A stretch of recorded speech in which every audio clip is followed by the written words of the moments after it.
Hello friends, मैं दीपन मेहता हूँ और फिर से आपका स्वागत है ऐसा स्मार्ट चैनल पर। लेकिन आगे जाने से पहले मैं आपको सावधान करना चाहूँगा क्योंकि हमने नोटिस किया है कि बहुत सारे फेक वीडियोस चल रहे हैं मेरे इमेज को लेके on Facebook and on Insta and some of the other social media channels. तो प्लीज़ अगर आप कोई भी फेक वीडियो देखते हैं तो please report it to us, इसका स्क्रीनशॉट हमें भेजिए and we can take appropriate action. और अगर आपको मेरी जो कमेंट्री है, मेरा जो रिकमेंडेशन है और कोई भी चैनल पर apart from this channel if you are seeing, then that is not the official channel और प्लीज़ उन रिकमेंडेशंस पर आप एक्शन मत लीजिए। हालाँकि आपको रिपोर्ट करना चाहिए हमको so that we can take action against such unscrupulous character. और आज एक और बेहतरीन स्टॉक हम आपके लिए लेके आए हैं हमारे पैसा मेकर सीरीज़ में। पहले तो बहुत-बहुत धन्यवाद। बहुत सारे व्यूअर्स ने ये हमारा पैसा मेकर सीरीज़ की अच्छी बातें की है। They have encouraged us and इतने सारे बढ़िया से कमेंट्स दिए हमको कि शायद ये हमारी रिस्पॉन्सिबिलिटी बन गई है कि आपके सामने अच्छे स्टॉक आइडियाज़ पेश करें, जिससे आपका नॉलेज भी बढ़े और आपको सोचने पे मजबूर करे कि कैसे आपकी इन्वेस्टमेंट स्ट्रैटेजी रहनी चाहिए। तो आज का जो स्टॉक है वो एक लीडिंग फार्मास्यूटिकल कंपनी है और ये इस वक्त हम क्यों पेश कर रहे हैं, क्यों डिस्कस कर रहे हैं, क्योंकि मार्केट का माहौल थोड़ा-थोड़ा खराब होते जा रहा है। आपने देखा है कि एक I would say significant correction has taken place from the highs और जो पूरा अर्निंग सीज़न थी और जिस हिसाब से एफआई की सेलिंग आ रही है, यह शायद लग रहा है कि 3-4 साल के बाद एक सीरियस करेक्शन हम देख रहे हैं मार्केट में। और ऐसे समय में इन्वेस्टर को अपने पोर्टफोलियो में डिफेंसिव स्टॉक्स इंक्लूड करने चाहिए। इसी वजह से आज जो हम स्टॉक पेश कर रहे हैं, जो डिस्कस करेंगे, वो इंडिया की among the top 5 leading pharmaceutical company है, जिसका बहुत ही फैंटास्टिक ट्रैक रिकॉर्ड रहा है। तो ये कंपनी की लिस्टिंग हुई थी मई में करीबन 1300 के आसपास और वहाँ से करीब 5 महीने में स्टॉक प्राइसेस नियरली डबल।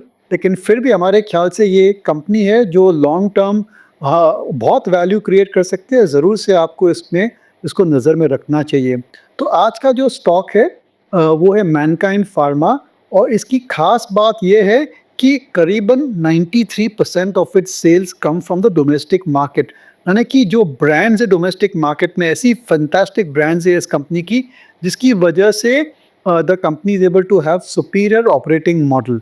तो अगर आप पूरे फार्मास्यूटिकल इंडस्ट्री को थोड़ा स्टडी करेंगे तो जो बड़ी-बड़ी कंपनियाँ हैं जैसे कि सन फार्मा, सिप्ला, डॉक्टर रेड्डी, ल्यूपिन, औरोबिंदो, इनका फोकस हमेशा यूएस जेनेरिक मार्केट पे रहा है, ग्लोबल एक्सपोर्ट मार्केट पर रहा है, जहाँ पर they make generic me too products for selling over there. और उसकी वजह से उनके प्रॉफिटेबिलिटी में काफ़ी हद तक हमने वॉलेटिलिटी देखी है क्योंकि वहाँ पर डिमांड बढ़ती है, कम होती है, प्राइसिंग प्रेशर आता है, लेकिन फिर भी नए-नए मॉलिक्यूल्स आते हैं, तो उनका जो बिज़नेस मॉडल है वो थोड़ा-सा अलग से है। और ये जो कंपनी है मैनकाइंड फार्मा, उसका focus has been purely on the domestic formulation market, जहाँ पर पिछले 15-20 सालों में उन्होंने बहुत ही बड़े-बड़े और प्रॉफिटेबल ब्रांड्स लॉन्च किए हैं और सपोर्ट करती है। तो ये जो कंपनी है is among the best pharmaceutical companies in our opinion, purely because of its business model. तो ये जो कंपनी है it was set up by two brothers back in 1991। करीब खाली 50 लाख की उनकी सीड कैपिटल थी और आज 1 लाख करोड़ के ऊपर इसकी मार्केट कैपिटलाइजेशन है। और उनकी खास बात और खास स्ट्रैटेजी ये रही थी कि they wanted to launch good quality pharma brands in tier 2 tier 3 cities on a low cost and a low price manner। यानी कि जब ये कंपनी की ऑपरेशंस चालू हुई थी उस टाइम बड़ी-बड़ी एमएनसी कंपनियां थी, बड़ी-बड़ी इंडियन फार्मास्यूटिकल कंपनीज थी जो कि लार्जली टियर 1 मार्केट्स पर फोकस करती थी, मेट्रोपोलिस सिटीज़ पर फोकस करी थी। लेकिन इस कंपनी की स्ट्रैटेजी ये थी कि they will go down the line into tier 2 tier 3 cities और वहाँ पर उनके medical representatives will try and develop and establish strong brands which are available in a very price competitive manner। और वहीं से उसकी जर्नी शुरू हुई है and over the years it has established many such brands. करीबन 20-25 ऐसे ब्रांड है जिसकी वैल्यू 100 करोड़ से भी ऊपर है, जो कि फार्मास्यूटिकल इंडस्ट्री में I would say is a super brand. इस कंपनी का ट्रैक रिकॉर्ड जैसे मैंने कहा बहुत ही अच्छा रहा है और धीरे-धीरे उन्होंने जितने भी फार्मास्यूटिकल इंडस्ट्रीज़ के अलग-अलग सेगमेंट्स रहते हैं, वहाँ पर सभी में उन्होंने अपनी अच्छी पहचान, अपनी अच्छी स्ट्रैटेजी, अच्छा प्रेज़ेंस उन्होंने अपने ब्रांड से क्रिएट किया है और कुछ साल पहले they have also enter into consumer products और ऐसे कई कंज्यूमर प्रोडक्ट्स हैं आप स्क्रीन पे देख सकते हैं which have found a lot of popularity with a lot of the consumers और कई सारे बड़े दिग्गज जैसे कि अमिताभ बच्चन और मोहनलाल भी इन ब्रांड्स को एंडोर्स करते हैं।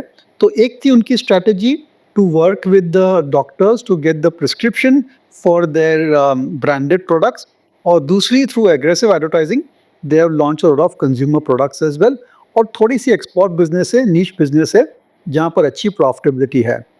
हाल ही में इस कंपनी ने बहुत बड़ी एक्विजिशन की है of Bharat serums and vaccines BSV करके और बीएसवी एक क्वालिटी प्लेयर है इन फेमिनाइन प्रोडक्ट्स और जिसकी वजह से इस कंपनी की ग्रोथ ट्रैजेक्टरी और भी अच्छी रहेगी मेरे ख्याल से। एक आध साल में go in integrating BSV into the company but on the whole they are getting superior products, speciality products जहाँ पर कंपेटिटिव प्रेशर कम है और मार्जिन्स ज़्यादा है। अगर आप पूरी हिस्ट्री देखेंगे फार्मा इंडस्ट्री की तो जब भी कोई कंपनी ने दूसरी डोमेस्टिक कंपनी को अक्वायर किया है और उसको अच्छी तरीके से इस बिजनेस को इंटीग्रेट किया है तो बहुत ही बढ़िया वैल्यू क्रिएट हुआ as we have seen in Sun Pharma as we have seen in lot of other companies की acquisitions are generally positive in the pharmaceutical industry specially if they are domestic acquisitions और ये जो एक बहुत ही बढ़िया एक्विजिशन है जिसकी वजह से I think it would propel Mankind Pharma into the top league of the pharma industry where already it is number 4 or 5. It may go even higher over the next few years or so. इस कंपनी की जो valuation है that is definitely on the higher side क्योंकि इसका जो business model है वो मेरे ख्याल से सुपीरियर बिजनेस मॉडल है और काफ़ी अच्छी विजिबिलिटी रहती है इनकी रेवेन्यूज़ में क्योंकि end of the day health care spends are going up in India. एक बार मेडिसिन की जो खर्चे हो रहे हैं वो धीरे धीरे बढ़ रहे हैं। इसकी वजह से अगर आपके पास अच्छे ब्रांड है, अच्छा डिस्ट्रीब्यूशन है, बहुत सारे मेडिकल रिप्रेजेंटेटिव है, मानिए इस कंपनी के पास 15,000 मेडिकल रिप्रेजेंटेटिव है जो डॉक्टर्स के पास जाके उनकी ड्रग्स प्रमोट करते हैं।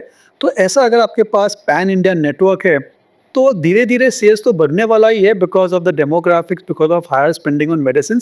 तो मेरे ख्याल से इस कंपनी की अर्निंग विजिबिलिटी बहुत ही बढ़िया है और जैसे मैंने कहा एक नई एक्विजिशन की है जिसकी वजह से revenues can certainly take a step up. तो ये थी स्टोरी मैनकाइंड फार्मा की। रिस्क फैक्टर्स, हमेशा रिस्क फैक्टर्स को देखना चाहिए।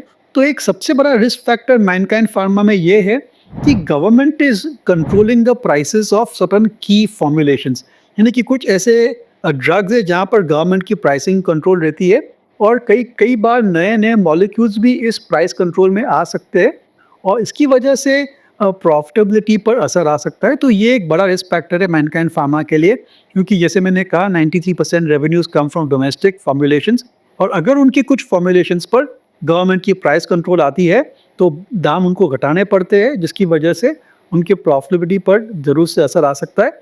इन order to counter this thing the company is going more and more into speciality products, into high value products and into products which are required for long term treatment. तो ये एक strategy is there to counter certain challenges which may कम।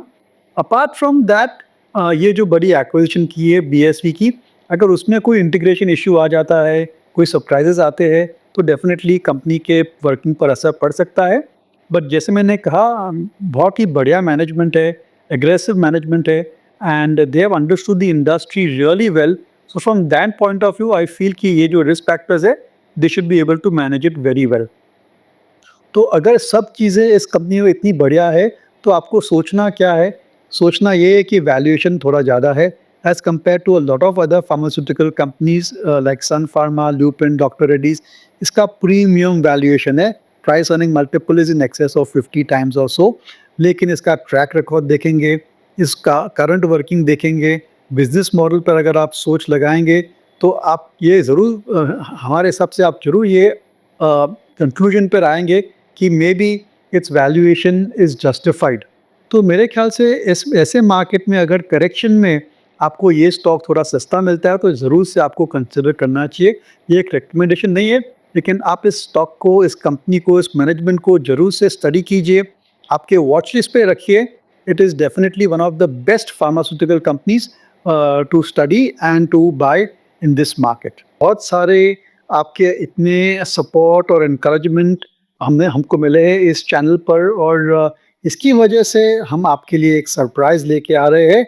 हम बहुत ही जल्द एक और नया product आपके सामने पेश करने वाले हैं, that is the smart beta basket. और ये जो है एक बहुत ही बेहतरीन और बहुत ही बढ़िया स्ट्रैटेजी है which will be focusing on large cap stocks. अगर आप देखेंगे तो हमारा काफ़ी discussions is there on small mid cap stocks, लेकिन ऐसे कई लार्ज कैप स्टॉक्स भी है जहाँ पर इन्वेस्टर शुड फोकस ऑन, ताकि उनके पोर्टफोलियो में स्टेबिलिटी और अच्छे रिटर्न मिल सके और कैपिटल प्रोटेक्शन भी आ सके। तो ये सब ध्यान में रखते हुए एक हमने नई स्ट्रैटेजी डिवाइस की है, जो बहुत ही जल्द हम आपके सामने पेश करने वाले हैं in one of our new podcast which will come through over the next few days. So please look out for it and please continue to support our channel Paisa Smart. Thank you. This podcast is produced by Elixir Equities Private Limited, a SEBI registered research analyst. Registration number INA 00004787. The information provided in this podcast is for educational and informational purposes only and should not be considered as investment advice. Investment in securities market are subject to market risk. We strongly advise all investors to read all related documents carefully before investing.